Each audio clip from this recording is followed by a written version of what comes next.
O'rtoqlar, hozir sizlar bilan Glavbook kursi doirasida nimalarni o'rganamiz, shu haqida gaplashamiz. Glavbook birinchi darsda va ikkinchi darsda qonun bilan ishlashni o'rganamiz. Bu juda ham muhim. Har bitta buxgalter qonunni bilsa, bilmasa, qonun bo'yicha javobgarlik bor. Demak, mana shu javobgarlikni tushunish uchun qonunni o'rganishi shart. O'shaning uchun birinchi, ikkinchi darsda biz qonunchilikni o'rganamiz. Birinchi, ikkinchi darsda ko'pchilik men tushunmadim deb ketib qoladigan holatlar bo'ladi. Ketib qolganda qanaqa? Masalan, men provodkaga tushishim kerak ekan, menga hali vaqtli ekan, men biznesni o'rganishim kerak ekan, men mana buni o'rganishim kerak ekan, men nolga borishim kerak ekan deydiganlar ham chiqadi orasidan. Agar sizdan ham shunaqa holat o'tadigan bo'lsa, bu ozgina sabr qilib o'tib olishingiz kerak bo'lgan etap.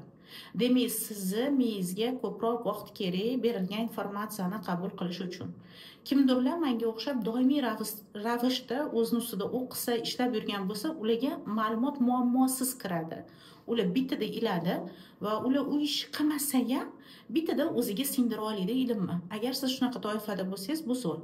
Lekin ba'zi holatlar bo'ladi, masalan, ustozni qo'lida katta bo'lgansiz, hech qanaqa kurslarda o'qimagansiz yoki dekretdan endi qaytdingiz yoki necha yillardan bir kurslarga bormadingiz, yangi ma'lumot ustida ishlamadingiz, dabdurustdan endi ma'lumot olmoqchi bo'lyapsiz.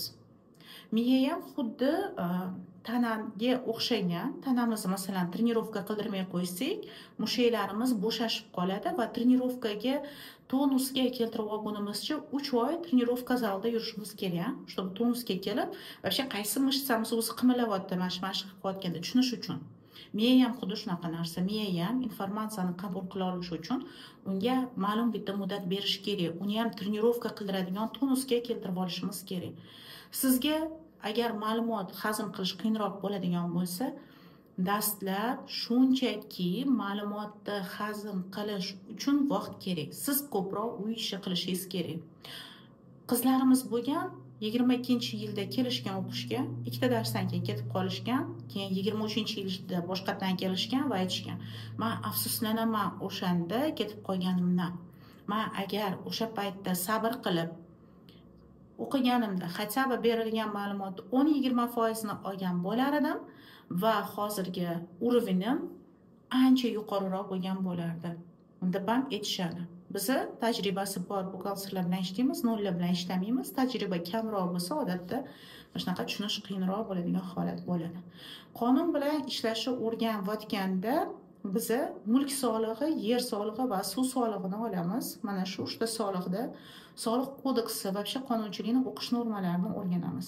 Undan keyingi etapimiz buxgalteriyaga o'tamiz. Buxgalteriyada 24-yilda ko'plab standartlar yangilandi. Masalan, asosiy vositalar standarti TMZ 20-yilda yangilangan standart 4-sonasi bu.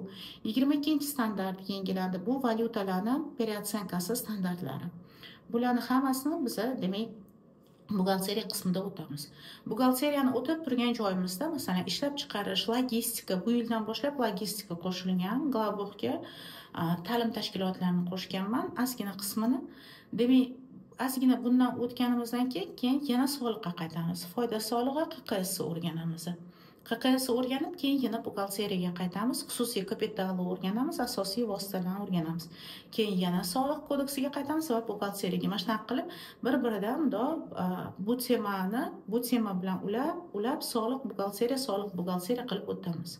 Har bitta temaga aloqador qaysi hujjatlarni papkaga tikishimiz kerak, bu papkani qanaqa tikib topshirishimiz kerak buxgalteriyani topshirayotganda, buni tikish nima uchun kerak, buxgalteriyani topshirish nima uchun kerak, o'rtoqlar.